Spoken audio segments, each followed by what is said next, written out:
Hello, everyone, and welcome to Ful-On, your Fulham Central Football Podcast. I'm your host, Ash Woolford.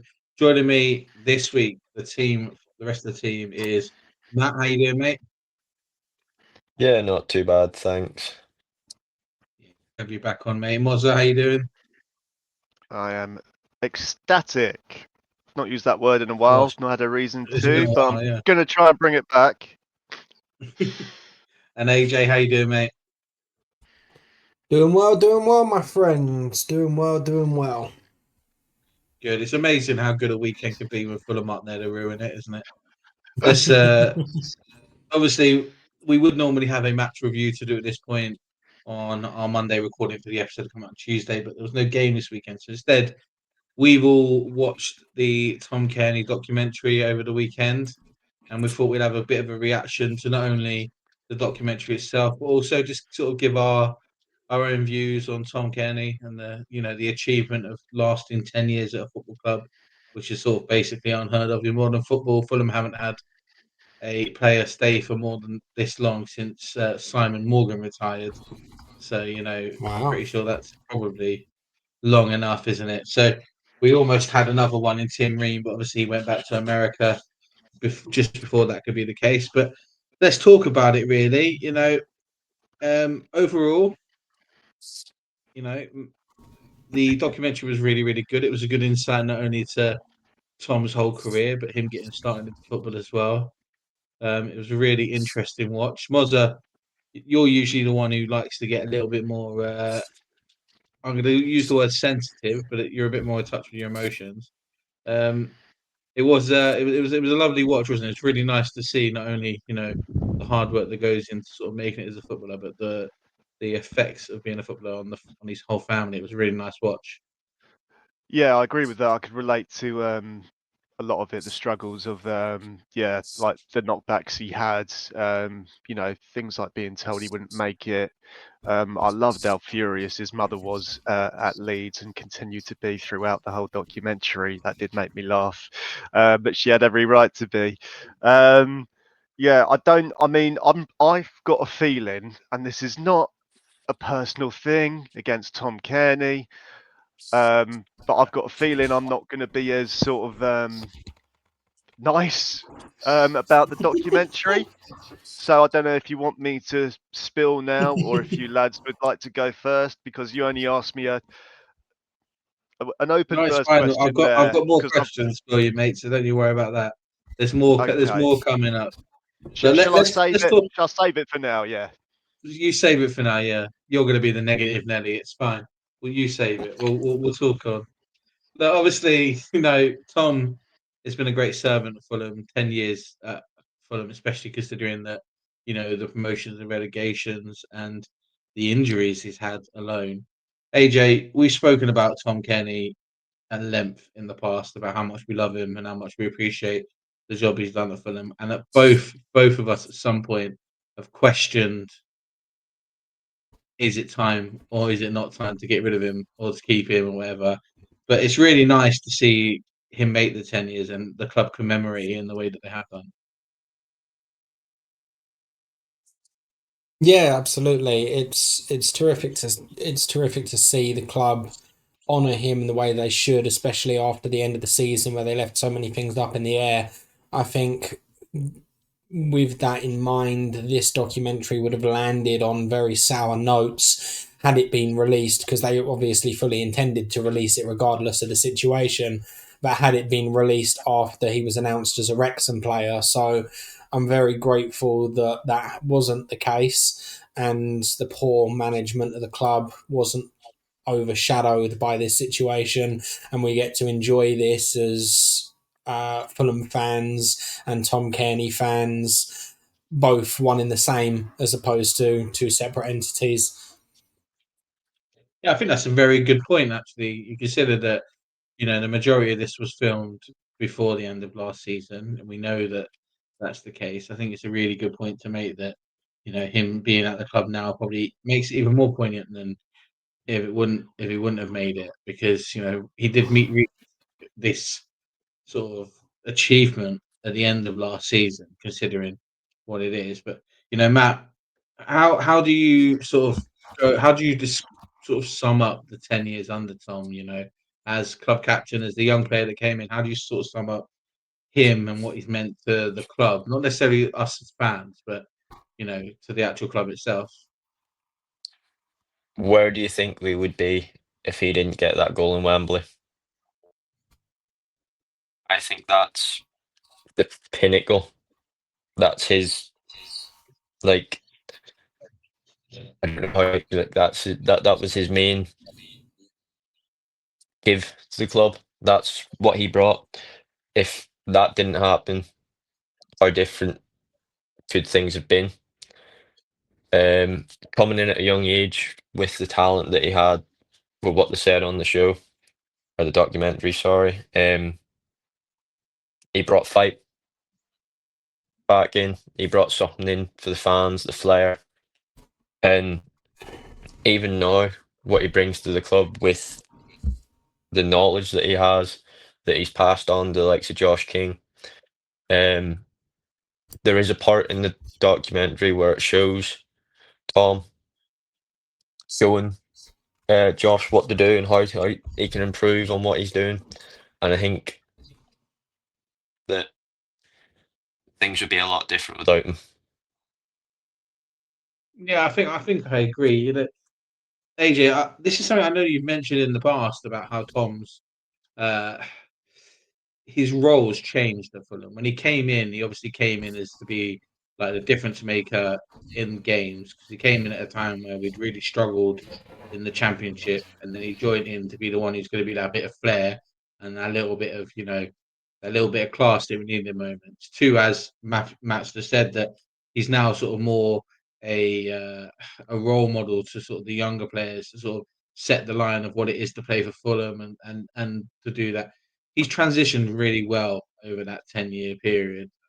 I hope you agree with that. But what do you think has been the pinnacle of his time at Fulham? Ignoring the goal at Wembley as like the moment at Wembley at the moment, what do you think has been like the best Tom that we've had in the time he spent at the club? There's no question about it. It's his midfield reign under Jokanovic. Like him in that midfield with Stefan Johansson doing the dirty work and Kevin McDonald being the muscle allowed him to just completely pull the strings. And there's a reason we went 23 games unbeaten in that reign. It was just remarkable football and something that even in both of our promotions, I don't think I saw that level of fluidity and complete composure and control of the football from us at any point. We earned the moniker of the Man City of the Championship at that point, and we did it without ruining individual players' creativity like what Man City do. And it was just a beautiful thing to behold. So I think that's definitely his pinnacle period of football. It's a shame that he hasn't quite reached those pinnacles in the Premier League, probably mostly to do with one, his injuries, two, his age, and three, the constant rotation of teammates around him. It's funny because if Marco Silva didn't like a number 8 that transitioned into a number 10 that was slightly more what's the word, agile, Tom Cairney with the likes of Lukic and Berge could very easily repeat those Stefan Johansson McDonald days and turn the clock back and have us running a mastermind of midfield controlling games. But we move. Yeah, no, I think it's a really great point. I think that, I think we've been really fortunate in the sense of the transitions that Tom's made personally and physically as a player have always weirdly had a place. I know there was a time where he almost left and went to West Ham, and there was that whole talk about that happening, which thankfully, didn't happen. But he's always had a place, and whether that be around his injuries, and we know how bad that knee injury that he got was, and he sort of struggled to get back. And we could talk about some of the moments of him, coming back and scoring on his return from that. But I think that, he's going to be exceptionally important to Josh King's like emergence through as a Fulham player because they're very similar in the sort of the football they want to play, and you can tell that Josh King has definitely looked up to Tom Cairney as a player that he idolises because of the way that he plays some of his football. Although he's obviously a lot more pacier than Tom ever has been playing for Fulham. So it's good to see that he's grown that way. Mozza, before we sort of come back and we talk about some of the more negative stuff about the that you want to talk about, being the old negative that you never are, by the way. We know that your relationship with Tom Cairney has always been a little bit, fraught. We'll say, you're probably one of those people that were championing his time being up more than others at some point. Even that being the case, you must have a lot of love and respect for the job that he's done at Fulham as a player.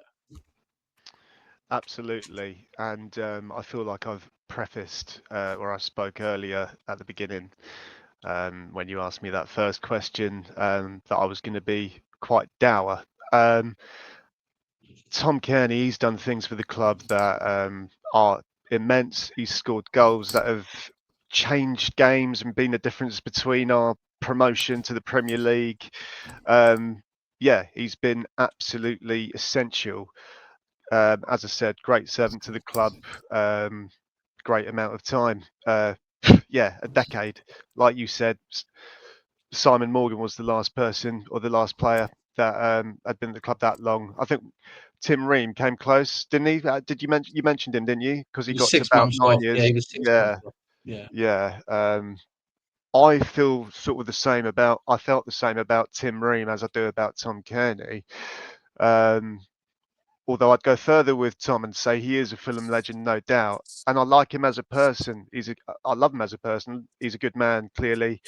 I like him as a footballer and a pundit. I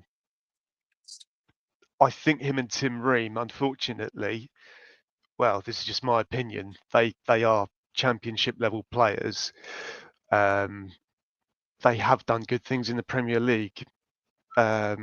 When they were in the squad, when they've played.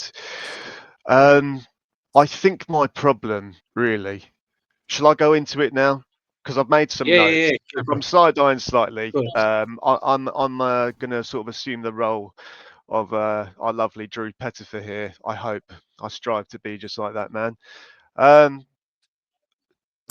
You must have all seen the montage that Match of the Day did for Gary Lineker for his final show. Yeah. And that was what, I don't know, 4 or 5 minutes, and that was nice. That was sweet. Again, I'm not having a dig at Gary Lineker, but when I watched that montage they did for him, it almost felt like they were making out he'd passed away. And I got the same sort of sense. So, look, I think maybe my problem might be with the way the documentary has come out and has been made.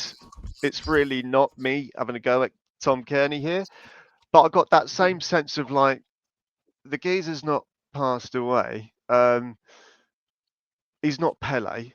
I just didn't feel inspired watching it. I was bored. I thought it was tedious, and I sort of just wanted to gouge my eyes out and cut my ears off before it got 5 minutes in. And this really isn't me being a horrible man. I'm not trying to be a horrible man. That's not my character.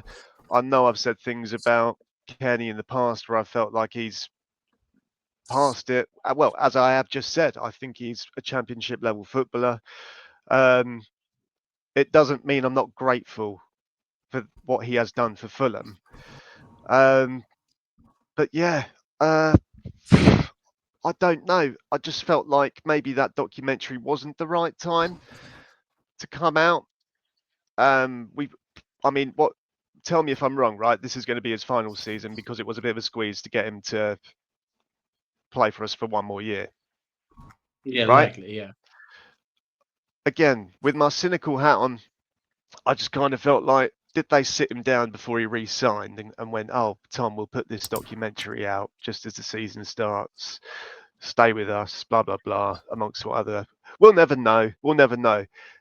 He seemed everyone in that documentary. Well, not everyone. Almost everyone seemed bored in that documentary. Like they were being sort of held hostage, forced to do it. I know there were emotional bits. Did it need to be an hour and 40 minutes long? I'm a fucking Fulham fan, and yeah, maybe I don't champion Cairney as much as everyone else does, so that's not the road I'm going down. But I was so fucking bored. I had to stop it after 45 minutes, go and eat dinner, sort of calm down, gather my thoughts. I just felt a bit irate, and I know I'm going to regret this now when this recording gets published and this pod comes out. I'm not trying to hate. I'm not trying to be negative.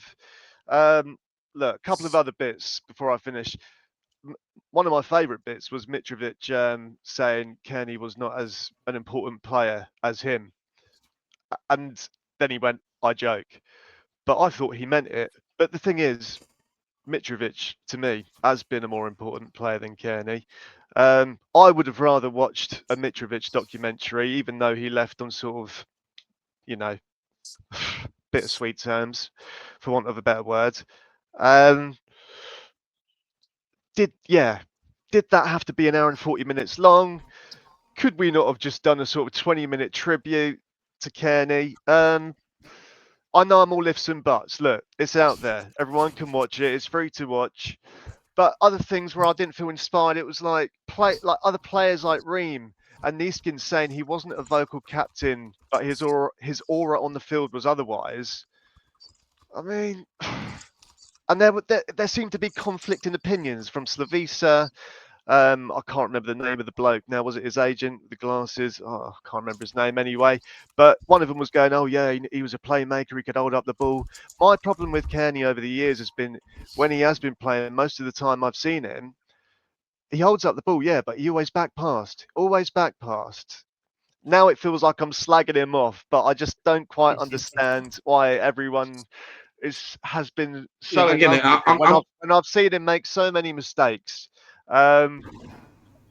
Yeah, I'll stop there. I think my problem is with the documentary, and I feel sorry for Cairney because I feel like he was sort of forced to do that against his will. If there's another chance to come back to me later, I would like to slag off the owners as well, but I'll do it really quickly. But thank you, Tom Cairney, for everything you've done for the club, and I'm sorry that documentary made me just feel like I was wanting to have the ground swallow me up. I had to pick my words carefully there. I think picked those that carefully. ultimately, right? We all know that you're not Tom Cairney's biggest fan anyway, right? You've always been the one that's openly been that his time was up. So there's no real shock there that you wouldn't.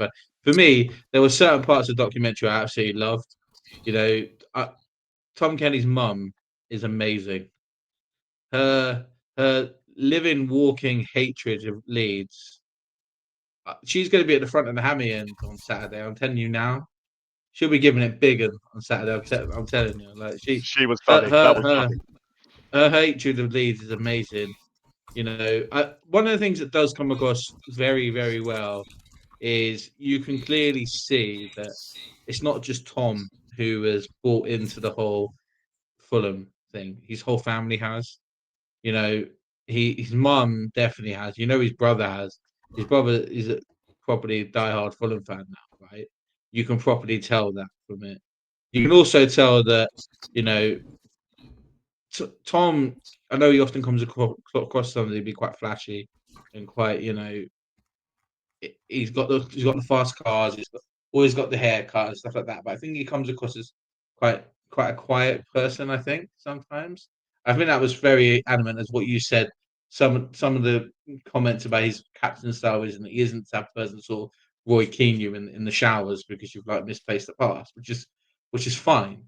I think ultimately what you do get is that there was an awful lot of people that took part in that documentary who clearly love Tom Cairney and the stuff he's done for Fulham. whether that be, his family and appreciating the journey he's got to become a footballer. I think it's great that he acknowledges how much, other people in his family have had to sort of give up in order for him to make it as a footballer. I think it's great to see that almost everyone who's talked about him has a great word to say about him. We all know that Cess is there talking about how important he was for him. I think that says an awful lot, and we should sort of appreciate Tom for that and what he is as a footballer. And that is what that is with that. AJ, quickly on Tom. Obviously, we know that this is probably likely to be his last year. And before I go to Matt quickly with the last question, don't see I see that this year could be one of those. It's just like a farewell tour. Is he John Cena in it for the rest of the season? Basically, are we basically just he's on a farewell tour. This is how many dates you've got left to see him. Like, is that what we got realistically? I mean, it highly depends on how the season turns out. Based on how our window went, I don't have high hopes of Europe, but I think he takes his +1 option if we manage to get into Europe, just so that he can say he's played European football, even if it means playing 3 appearances against next to nobodies in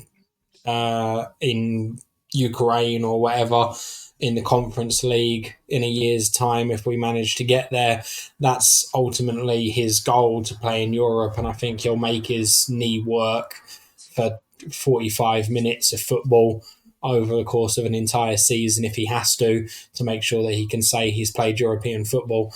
But if we don't make Europe, then I think, yeah, it's a farewell. It's a farewell and a deserved one. Although I don't agree with everything Mozza has to say about Tom Cairney, I do have some agreements with what he has to say in regards to the documentary. Unfortunately, as much as it was nice to watch and it was good to see people in and around him that loved him as much as Fulham fans do, for something that's taken a year and a half to make, I was expecting a lot more sort of background footage of him in and around the club. Very sort of welcome to Wrexham style. You get an insight of Fulham Football Club, when in actuality it just came across sort of like a TV doc that was almost filmed in a parody means, where you've sat people down and have them talk to the camera between takes, like it's The Office or something like that.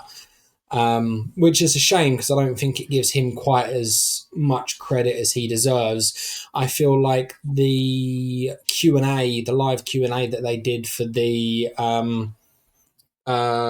premiere of the documentary, which, credit to anyone that actually went out to watch that, fair play to you, will actually tell a lot more about Tom Cairney as a person than the documentary did, and I'm looking forward to watching that Q&A now that that's also live on YouTube as well.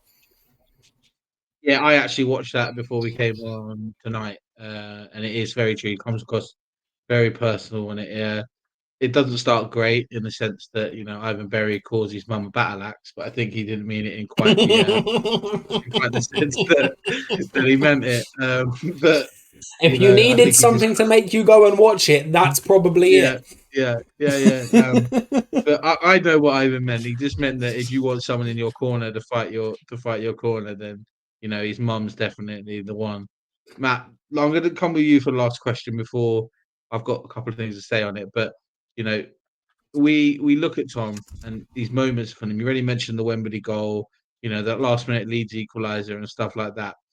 If you have to describe what his actual legacy at Fulham is, considering how long he's been at the club, what would you say his actual legacy at Fulham is?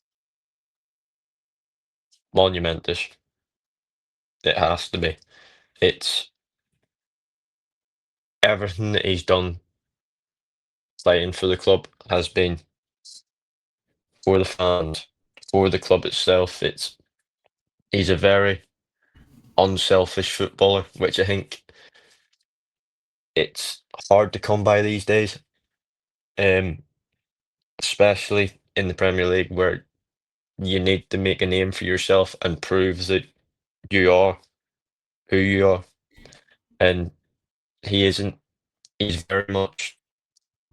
He plays for the younger players. He plays for the team. He plays for the fans. He's just unselfish. Everything that he's done for the team, from whenever he first joined from Hull, I believe it was, wasn't it? He came from Hull.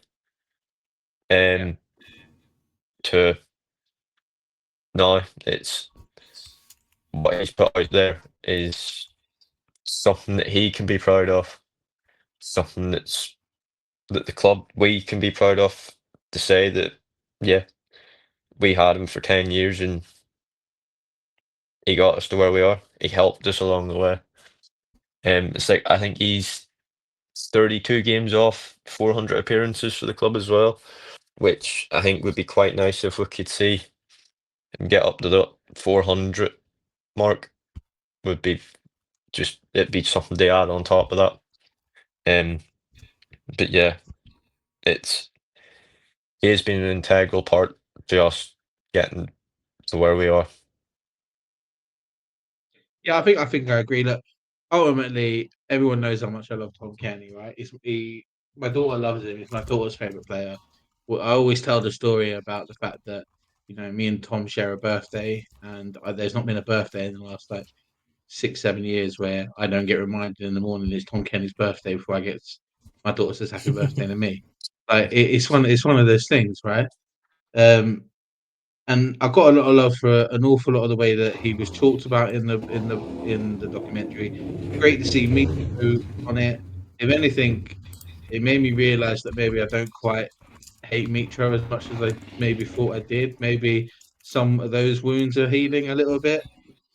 News coming out that obviously he's also refused the Premier League return this summer because he didn't want to tarnish his Fulham reputation. That will help that too. It's good to see Slav back talking about Fulham. Man, I miss that man. It is one of those things. And it's good to see Kevin McDonald talking about him too. The only down point in the whole documentary for me, realistically, was the added Tony Khan at the end. I didn't have a problem with Shahid Khan being in it because obviously he's the owner of the football club and he's there to represent them as an ownership group. But I just felt Tony didn't really add much other than sort of do what he's done the last couple of transfer window announcements, where it's almost about what he feels rather than what's actually going on. And I got a funny feeling by Mozza's reaction. That's exactly what he was going to say about the ownership group. Overall, I think that it's really nice to see the club do something like this for a player who's given a significant amount of his professional career for Fulham. I think it's great that Tom gets recognition for the man he is. The one thing I will say to end it is that I completely in agreement with, Ryan Sessegnon in the sense of, just build the statue, just get it built because he deserves it. You don't get 10 years for our football club these days, without doing it. And, it is one of those things I think we have to appreciate. Lads, thank you very much for joining me. It's an interesting conversation of that topic because we know how was a bit up in the air, especially around the end of last season. And Tom Cairney's contract situation didn't help this sort of. I thought that maybe some of the editing of the sort of changed because of that, but we'll see. Like that is what that is. Thanks very much for joining me on this one. We'll obviously be back on Friday as we look for the preview of the Leeds game coming up this weekend. So that'll be nice. There'll be another episode of the Fulham Women's Pod out this week. If anyone hasn't caught the first episode of that, come give it a listen to if you're interested in the women's team. The first episode's all about last season. They just gave a nice little roundabout for last season. It's a good introduction to them. So come show them some love if you want to. And hopefully we'll have another episode of FFC and me out in the next couple of weeks. But there's been some sort of delay in a couple of the interviews that we're doing. Mainly due to me having some emergency dental work a couple of weeks ago, cancelling a couple of interviews. So other than that, there's not really much more to say other than have a good week. We'll see you Friday, and come on, you Whites.